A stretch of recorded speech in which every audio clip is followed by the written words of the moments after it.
Rachel. Hi, Marie. Wow, can you believe it's episode 29 of What to Read This Weekend? I know, are you ready for spring break? I'm It's- here in the palm trees of my living room. It looks like you're already on spring break. Wow, look at you. Well, by the time this episode airs, I will be. So welcome to What to Read This Weekend, or What to Read This Spring Break. We are your hosts, Maurene and Rachel, and each week we share a few library books on a theme and how to find them on Sora, the New York City Department of Education e-reading app. Our shows release Fridays at 3 p.m. on YouTube and IGTV. And this week we have a very special guest, Lindsay Klemas, who is a librarian at Forest Hills High School. And she's here to talk to us about this week's theme, #Own Voices. Yeah. So, Lindsay, can you initiate the uninitiated into what the Own Voices movement is? Yeah, absolutely. Thank you both for having me here. So, the Own Voices movement is focused on authors who are underrepresented or whose stories may not have been told in the mainstream publishing industry up until the last few years. So, it's typically authors who are not white. It might be authors who are non-binary. It might be authors who are non-neurotypical. The purpose is for people to write and share their own experiences that they live and share their stories, and for readers to either see themselves reflected in the pages or to be opening up to a new perspective and gaining a new outlook or empathy towards a new character or voice. That was very well said. The books we're going to feature, we have Grown by my girl, Tiffany D. Jackson. Love this book and love Tiffany. Oh, Somewhere Only We Know, Ringu. I love her too. I was surprised. ELASTOE by Marcy Little Badger. And EFREN Divided by Ernesto Cisneros. All right, it's you, Lindsay. Okay, so I love Tiffany D. Jackson's books because they are just straight up page turners. You could say, oh, maybe I'll start a Tiffany D. Jackson book, and then the next thing you know, you're finished the book because you don't want to put it down. She just writes these thrillers that are unreal. So Grown tells the story of a teenage girl who's Black, and her name is Enchanted, and she wants to be a professional singer. She convinces her mom to drive her to this audition, and when she gets there, she meets this legendary R&B star named Corey with a K, and he kind of swindles her parents into saying that he's going to take care of her on the road and help her finish high school. But instead, she just becomes trapped by him. There are scenes where she has to pee in an ice bucket because she's just held captive by him. And I didn't even mention that the book begins with her waking up in a pool of blood and he is murdered. And she has no idea if she was the person who did this, why it happened, or if she's going to make it out, because there's also a knock on the door. So if you love a thriller, do not forget about Grown by Tiffany D. Jackson. So Somewhere Only We Know is by one of my favorite authors, Maurene. She has written books about K-drama, and she's written a book about a Korean barbecue food truck. And I just love a book with food truck. But this book is about a pop star named Lucky. She's a K-pop star, and she is exhausted, and she takes this combination of a sleep medication and an anti-anxiety medication, and she becomes a little loopy and decides that she's going to sneak out of her hotel that she's in and go find a burger. And then there's this guy who sees her and he's like, oh, she seems a little off. What's going on with her? But it turns out the guy who sees her is this Korean American wannabe paparazzi photographer. And then he ends up wanting to rescue her because he could just tell something's off, and he brings her back to his place. And then he realizes that she's secretly this famous pop star, and they spend the next day traveling throughout Hong Kong on this like whirlwind romance. And obviously, their identities become revealed, and they need to figure out if they can have this true love stand for more than a day, or if things are just too tough that they won't be able to stick it out. So that is Somewhere Only We Know by Maurene Gu. That sounds so cute. Yeah, Maurene Gu is actually very cute. The food truck one I didn't think I would like, but I've liked everything she's written. So Me too. you know how yeah, I'm very Yeah. like skeptical, but I was converted. So I'm talking about ELASTOE by Marcy Little Badger. Marcy is a Lupin Apache. And I remember when I got the announcement for this book and I thought, yo, that is mad crazy. There's just no way this book is going to work. So I'm eating my words now because I loved it. It basically has everything Marie might like in a book. So Ellie is the main character and she sees dead people. But she's like any other teen. She likes comic books, she likes ice cream. She too is a Lupin Apache. And actually, seeing dead people is inherited from her sixth great grandmother.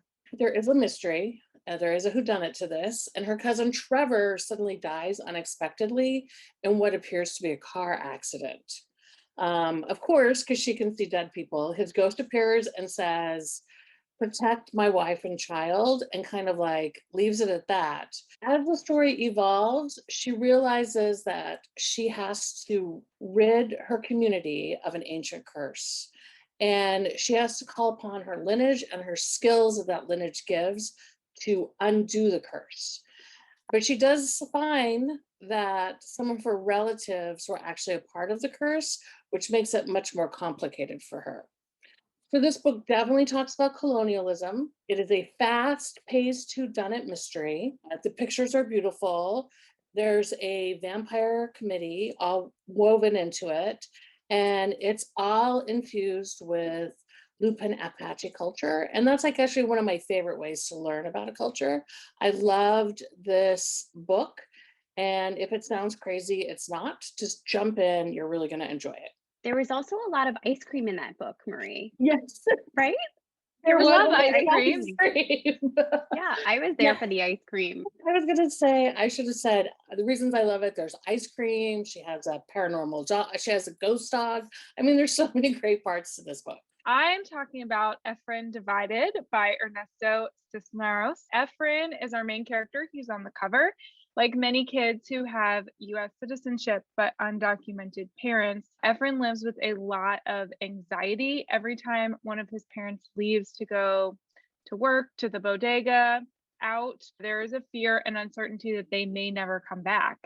And this terrible nightmare happens to EFREN when his mom, doesn't return from work one day. And it turns out that she has been deported across the border. They live in California, to Tijuana, Mexico. And EFREN lived with his mom and dad and younger twin siblings. They're 5 years old in a 1-bedroom apartment where he has no privacy. He literally has to lock himself in the bathroom in order to read, and he loves reading. When his mom gets taken away and his dad starts a new shift at work, he steps up to take care of the home. He's 12 in 7th grade. He takes care of the cooking. He takes care of his younger siblings, getting them dressed and out the door and on their way to elementary school. He's even managing all the family's financial situation. But he's also in school. He's stretched so thin and soon feels like the thing that he was really good at, school, is slipping through the cracks. And so in addition to his like family at home storyline, there's also a like school conflict friendship storyline where EFREN's classmates are running for student council, and their campaign slogans were so funny. I think I texted Marie when I was reading it because it's so good for middle grade. I heard the author connect this book. So this book came out in March of 2020, almost a year ago, and the author connected this book to some of the same feelings that kids have been having during the pandemic.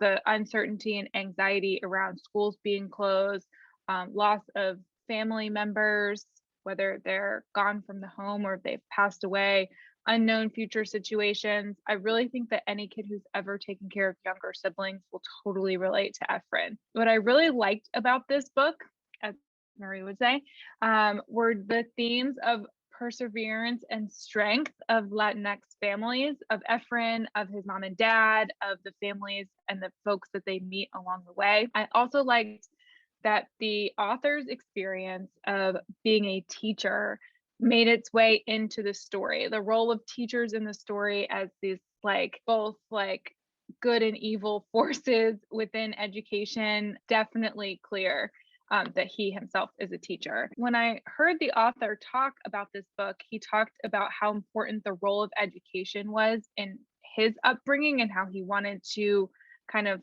put that in the book and teach future generations that education is power. And I just love how middle grade books in general can tackle these huge topics so delicately and compassionately. Family separation, immigration, deportation, all the things that are going on in this world, but talked about in an age appropriate way that kids can really connect with and understand what's happening. So Ernesto Cisneros wrote this book so that his own kids, like his children, could have a representation in a book that looks like them. I'm super excited for this book. There are lots of Spanish phrases in this book. I listened to it on audiobook, and the audiobook does not have a glossary, but you can pick it up from the context clues. But the ebook and the physical book have a glossary of all of the terms and the phrases that are said in Spanish in the book. And I thought that was a really awesome addition to the experience of EFREN's life.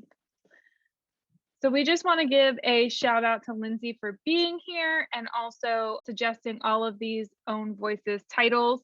She will have her own curated collection on the Sora reading app very shortly. And you can get all of these books and more on the Sora reading app with your New York City Department of Education login or on Libby with a public library card. If you have any questions, you can reach out to us or your favorite librarian. And Marie, do you want to share with us about next week? I do. Well, so next week is spring break, and we didn't want to leave you hanging, so we tried to think of something different. And next week we're going to have a Deaf History Month celebration, and rather than our typical format, you should check out our new poster format. So stay tuned for that. And you can check out the show notes for this episode and all of our other episodes at bit.ly/WTRTW2020. And thank you, Lindsay, for coming on here and sharing some new books. Thank See you next week or in 2 weeks.